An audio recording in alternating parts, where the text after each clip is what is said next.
Amenazada con la cárcel la periodista.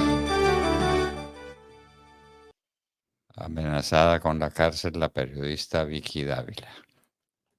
Petro le dice que está produciendo pánico económico, simplemente porque dice que Petro se va a quedar con los ahorros de la gente para prestarlos él, para ser el vaquero.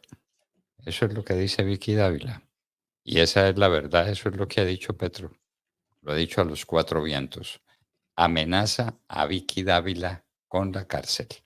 Pánico económico. Bueno, tenemos que recordar la masacre del día en Caracolí, Cesar. 3 hombres y una mujer. En Bogotá se roban un vehículo cada 2 horas. En Medellín roban a Maluma. Mientras tanto, Cali premiará a Jason López, ganador de medalla de plata en los Juegos Olímpicos que acaban de pasar. Jason López. ¿Qué se encontró en la camioneta blindada en Arauca?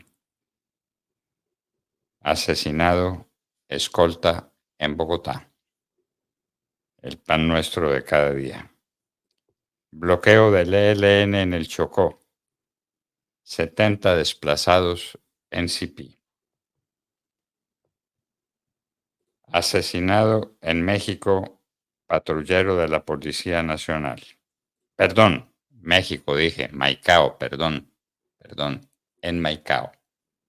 En Maicao asesinan patrullero de la Policía Nacional. Vergüenza.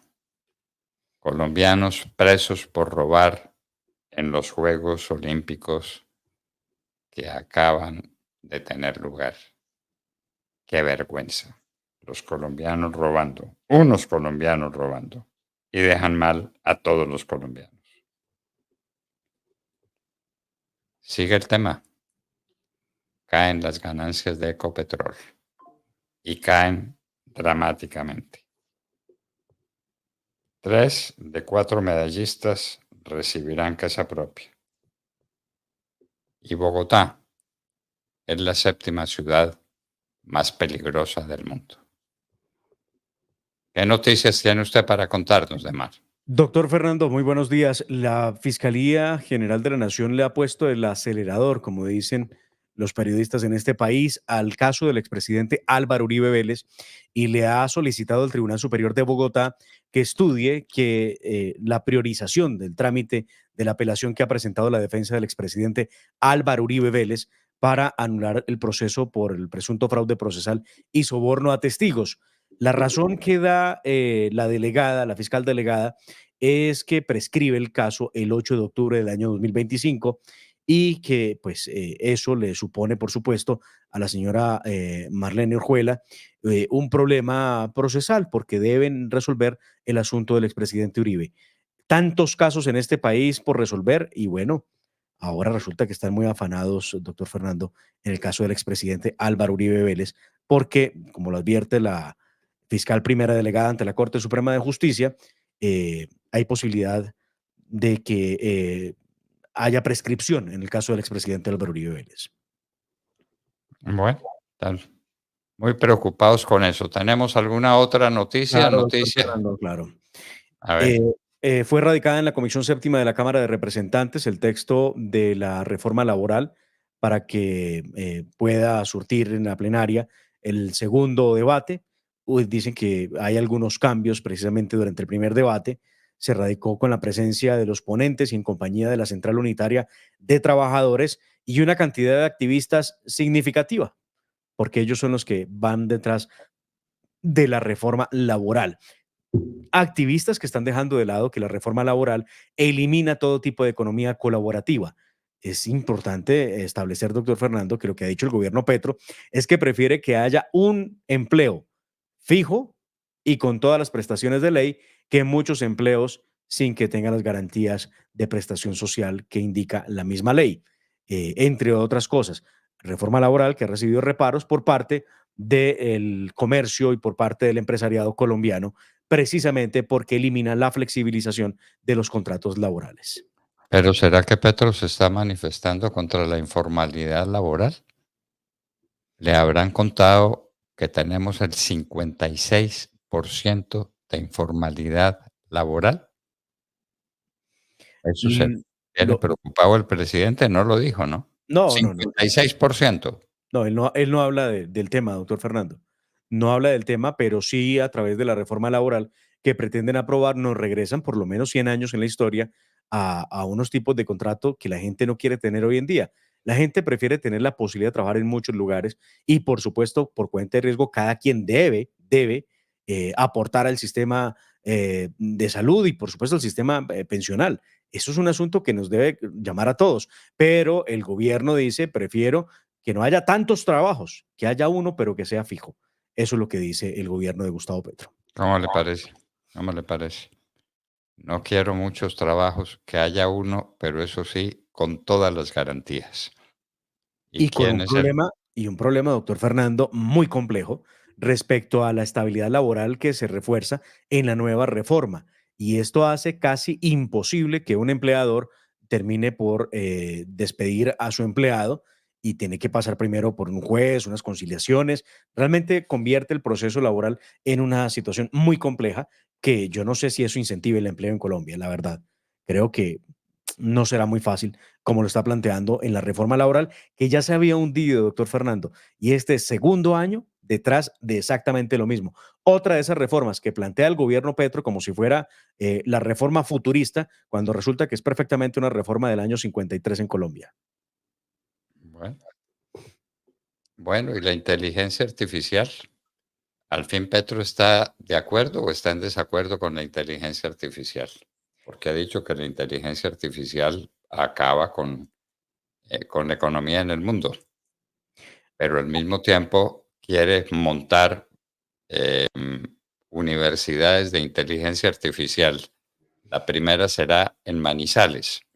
En la Universidad de Caldas, doctor Fernando, inauguró la primera facultad que lleva inteligencia artificial y está con énfasis en inteligencia artificial y lo invitaron, por supuesto, a la apertura. Petro se dedicó esta semana a hablar de inteligencia artificial, ya lo habían invitado a un evento con creadores y, por supuesto, expertos en temas de la inteligencia artificial, donde lo que hizo fue hablar muy mal de la inteligencia artificial y en Manizales habló de la necesidad de ponerle límites a la inteligencia artificial. Llama la atención que el presidente Petro en esos discursos que él improvisa, habló, doctor Fernando, del Argamenón.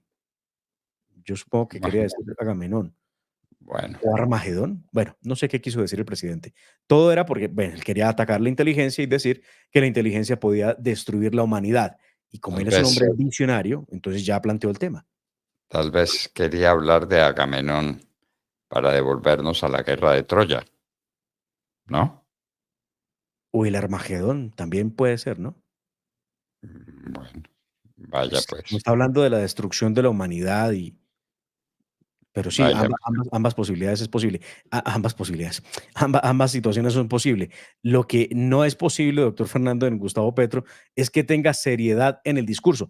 El país completo está hablando de la inteligencia artificial y Gustavo Petro pretendiendo aparecer en las primeras planas de los periódicos mundiales, planteando el desafío de darle a la inteligencia artificial los límites que él dice son necesarios para evitar la destrucción del hombre. Eso es lo que ha planteado el presidente Gustavo Petro. Todas las facultades que está organizando son para ponerle límites a la inteligencia artificial, no para desarrollarla. Ni siquiera, yo creo que Al él no fin, sabe eso. Buena pregunta, no. al fin, ¿qué No. es lo que quiere hacer? ¿Quiere desarrollar la inteligencia artificial como un elemento fundamental del desarrollo económico y empresarial del país? ¿O quiere ponerle límites a la inteligencia artificial que algunos están montando en el país para ser más eficaces, para ser más eficientes? ¿Qué es lo que quiere Gustavo Petro? Bueno, Pues sí, ya es lo, que no se entiende, sí, claro, doctor Fernando. Cuando ya va a lo, inaugurarse de universidad en inteligencia artificial y al mismo tiempo dice que ese es el Armagedón, el Argamedón, entonces no entiende uno, ¿quiere o no quiere? Pero bueno, ese es el debate de él porque de verdad es increíble escucharlo, verlo trinar sobre los temas, doctor Fernando, y los temas importantes no van por ninguna parte, como por ejemplo este que le voy a proponer. En las últimas horas, las tropas de la Quinta División del Ejército Nacional estuvieron enfrentados con los terroristas de las FARC del Frente Ismael Ruiz, que ahora llaman los disidentes, ¿no? Porque ya no son FARC, sino disidentes, en zona rural de Planadas, en el departamento del Tolima. Durante esa operación dieron de baja a alias Brian, quien se desempeñaba como jefe de seguridad de la estructura criminal de alias Libardo González. En medio de esos combates, los integrantes de ese frente terrorista violaron el derecho internacional humanitario al ingresar a una escuela donde se encontraban los niños recibiendo clases. De esto no habla Gustavo Petro, Tipatiño, Alexander López, Francia Márquez. De esto sí no hablan. Bueno, muy bien. De eso no hablan, pero nosotros tenemos que hablar de lo que puede ser lo más grave que está ocurriendo en Colombia. Petro quiere meter a la cárcel a los periodistas que dicen la verdad y los quiere meter a la cárcel por pánico económico. Y va a iniciar la tarea con la periodista Vicky Dávila. Ya hablaremos de eso enseguida en nuestra nota editorial.